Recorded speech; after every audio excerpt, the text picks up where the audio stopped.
Welcome to the DraftKings wide receiver analysis for Week 10. I'm Jason Gilbo, JGilbo11. With me is Justin Elick at Big Italy 42. Taking a look at wideouts this week. We're talked a lot about a couple of these guys on the FanDuel pod, but obviously great kind of plays on both sides, especially with a couple of PPR scoring guys that have kind of seen a tick upwards. You're looking to make a transition off of Mike Evans here. Obviously, we know your infatuation with Mike Evans. I believe you have, 3-4 Mike Evans fat heads in your house? I think that was... Yeah. One above each side of my bed, and then one on the ceiling so I can see him while I sleep. Also, one on the back of the bathroom door, so that when I'm in there doing work, I can see him too. I'm not going to say anything more about that. But yeah, I mean, obviously, you can play Mike Evans, and I could talk about him always, and he's still just as good of a play, but he's $100 more than Antonio Brown. Julio Jones, $600 more than Brown and $500 more than Evans. So for me, I mean, Antonio Brown, $8,900 in a game. I mean, the Steelers kind of have to win. I wish that they wouldn't as a Bengals fan, but the Bengals don't deserve to be winning either right now. So, Antonio Brown in this game, I don't think they're going to win. I think they're going to be down because the Cowboys just look like an unstoppable force right now somehow. But, I mean, on both sides of the ball, they just look really, really good. But they're going to force feed him. We saw last week, even in a horrible game. I mean, I tuned into that game in the fourth quarter. I think he had 2 catches for 20 yards, and then he got 5 more for, I think, 60 and a touchdown after that. I mean, if they're down big, he's going to get a lot of looks. If they get up big, you can rest assured he had his big hand in it. Or a big hand in it. I guess he has a big hand. I don't know. But it's a safe option. And, I mean, he's going to have another one of those huge games here soon. So this could be the one. Yeah, I definitely agree. I mean, I think we've looked at Antonio Brown and obviously a game under center without Big Ben is always a problem. But remember the Eagles game? I mean, they were awful, but he turns out a decent performance. He caught 10 catches for 100+ yards. It just seems to be always safe, even in games where they don't particularly perform, and that's what makes him a safe option. Yep. Yeah. I mean, he's as much as I want to say Mike Evans is the best receiver in the league, he's not. It's still Antonio Brown. Yeah, no, I agree with that. You don't have the fat heads to prove it, but I would never. I don't care who Antonio Brown plays for. Any ex-Steeler even. No, dead to me. Don't even bring that to my house. Pass. I feel dirty enough having him on my season-long fantasy teams. I get crap for people all day about that, but I like to win. So yeah, sometimes you got to put your differences aside. Exactly. Jordan Matthews next year, 5,900, take on the Falcons team. In this game, I think it's going to be kind of a shootout, and it could be back and forth. Yeah, and I mean, we mentioned Desmond Trufant. I think you said he's officially out for this week. Yeah. So, I mean, it should be smooth sailing for Jordan Matthews here. He's going to get a cake matchup.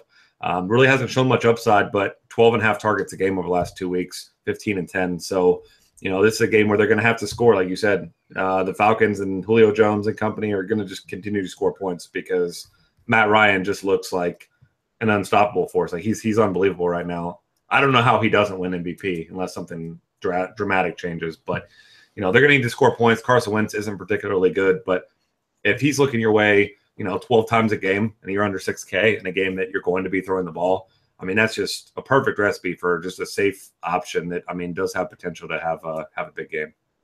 I mean, 17 catches over the last 2 weeks. I mean, that's 17 DK points right off the bat without even factoring in yards and scores. So I think he's a safe option at that price tag. GPP wideouts, Jamison Crowder. Obviously, it looks like Deshaun Jackson might be out this week. I thought I saw something on Twitter yesterday. Obviously, Crowder, either or, has been a solid producer for Washington and, could get some low ownership, especially against the Vikings. Yeah, Deshaun Jackson, that shoulder injury, last I saw was doubtful, so I don't think he's going to play probably. So Crowder's been good. I mean, that DK bonus for 100 yards is huge for him because, back-to-back weeks with 100 yards, he's not much of a red zone threat, obviously, because he's a smaller receiver. But 2 touchdowns in his last 3 games, over 100 yards, like I said, in back-to-back games. This is a team that doesn't really have much of a running game right now. And they're not likely to have much of a running game against Minnesota. I know Jordan Howard had a big game against them, but it's been a really tough team to run on anyway. So you imagine that we'll see plenty of Kirk Cousins throwing the ball in this one through, I think, 95 passes over the last 2 games, something like that. So, this is a spot where Crowder is going to get 8 to 12 targets probably. It's only 5K. And I'm not going to say he's going to get that 100-yard bonus again. I mean, it's obviously attainable. I'm not going to predict it, but he certainly could because, I mean, he's going to be, him and Jordan Reed are the options really in this game for this side. And I really like Jordan Reed. I mean, that's a separate thing. I mean, but he's getting 10+ targets a game. So either way you want to go with those two, I think those guys are both solid options, and I think will be lower owned than they should be. Randall Cobb, you talked about next year, 6,400, take on the Titans. Obviously, it was frustrating last week because, he didn't play the entire first half. I thought he was done. He was miraculously active 10 minutes before the game and then caught a touchdown somewhere in the third quarter or fourth quarter, and that was it. Yeah, I mean, it's pretty much like Randall Cobb came in because I was kind of switching back and forth in that game, and I came in and I see a touchdown catch, and I'm looking for that 17 on his jersey. I'm like, oh, Davante Adams. I'm like, that's an 8. Damn it. Damn it. And then, we didn't see it coming, of course, but he's still, I'd say the most consistent option in this offense. Jordy Nelson kind of just doing the same thing over the past 2 weeks, 94 yards and a touchdown exactly both weeks. I don't feel like we still talk about he doesn't look quite as elusive as he did, in previous years.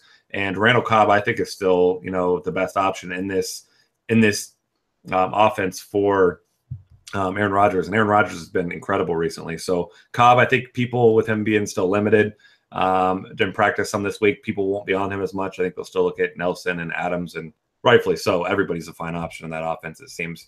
But Mike McCarthy said he was going to be a full-time player this week. So at this price, I mean, that's a crazy low price, $6,400 for a guy with Randall Cobb's floor and upside when he's 100% healthy.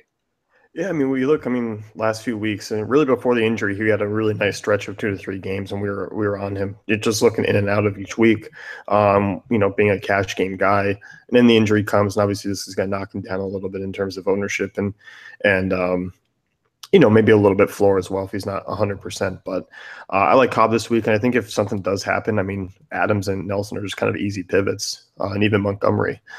Yeah, absolutely. I mean, if for some reason Cobb can't play, it's easy. Lock in one or maybe even both those guys in some lineups. Yeah, certainly. Value wideouts here, Rashard Matthews, 4,200. He's been a red zone machine over the last few weeks, catching touchdowns. So in that same game, we're looking at a possible game that's really back and forth. Yeah, Mariota seems to really like him. He's got 14 targets over the last 2 weeks, 3 touchdowns in that span, 5 touchdowns in 5 games. Obviously, you're not too thrilled about guys like that in cash games that are pretty touchdown dependent, but it seems like his targets are trending upward. And like we said, this is a shootout. This is a game where, they're going to need to be throwing the ball. And, on the other side of it, that the Packers have been pretty tough against the run. I mean, Zeke Elliott had his way with them like he has with everyone. But aside from that, it's been really tough to run on this team. So with DeMarco Murray, maybe not even 100% anyway, you imagine this could be more of a passing attack from Mariota, and he's just been tremendous recently. So I want myself some pieces of that, and for $4,200, Matthews just makes a lot of sense there. I'm sorry, but did Frank Gore not go for 60 yards and 2 touchdowns last week against the Packers? 60 yards. He got the goal line looks, but come on. I know. I'm just messing with you. He rushed for 3.2 yards per carry. It wasn't good, but he fantasy wise, he got it done when he needed to. But between the 20s, Frank Gore, he did about as much as I did. I'm just giving you a hard time, just as a Colts fan. I wanted to bring. Yeah, come on, please, like the Bengals. Come on, you bring it up sometimes. Be honest. That's fair. That's fair. All right, Frank Gore pissed me off last week, but as he does, he gets it done when he needs to because he's a little muscle guy. I was pissed too. I had a Luck and Hilton Moncrief stack going, and that's 2 touchdowns that we didn't get. I think you and I both played Luck last week quite a bit. I was furious. I had Luck and Hilton a lot, and that didn't work out too well for me. I blame Andrew Luck. I don't even really blame Gore as much. It was Andrew Luck was just terrible in that game. Yeah, for me, it's probably the ownership's fault. I'm gonna blame them as I usually do. I'm gonna blame the ownership too. I blame Peyton Manning for leaving. He'd still be there, right? If he probably would never retire. Play till he dies. JJ Nelson, 4,200, 49ers. We were joking on the running back pod and the wide receiver pod, but basically this game could be 7 touchdowns deep for Arizona. At least. right? I mean, is that not the floor? This is about as easy of a matchup. I mean, they just have so many weapons. I mean, Fitzgerald, Nelson, every player on their defense. It's just we could go on and on about how easy of a matchup this is. JJ Nelson's been great the last couple of weeks, $4,200. The 49ers have just been destroyed by any wide receiver and running back that have come near them. I mean, I got to find out like worst, most rushing yards ever allowed and worst defensive stats, because they've got to be well on their way to being one of the worst defenses like we've ever seen. I mean, what was it, the Saints 2 or 3 years ago? I think we're officially the worst defense of all time. And I can't imagine the 49ers are too far behind. I mean, I want as many pieces of Arizona as I can get. I mean, I'd play their punter if that was a DFS option.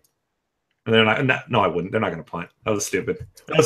Pretend I didn't say that. Yeah, I'll edit that out, but I'm going to say I edited it out, but I won't really. I deserve that. I got to own that one. I play the head coach. You just were rambling on way too much and just got way ahead of yourself.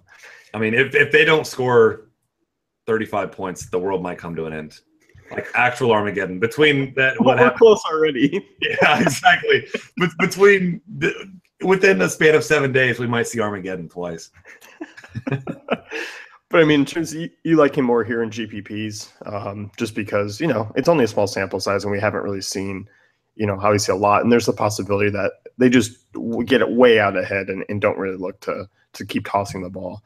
Yeah, I do think it's a better GPP option. I mean, I think at 4,200 on DK, I think it's less risky, but that didn't slightly than it would be on FanDuel. But at the same time, easily they could score 2-3 early touchdowns, and I mean they're not going to be throwing the ball down the field up 21 points in that game. There's no reason. So I think he's better for GPPs. Yeah, I think so too. Let's go wrap things up with the DraftKings wide receiver analysis for Week 10. Be sure to head on over to DaveFantasyCafe.com. Check out our great tools and content.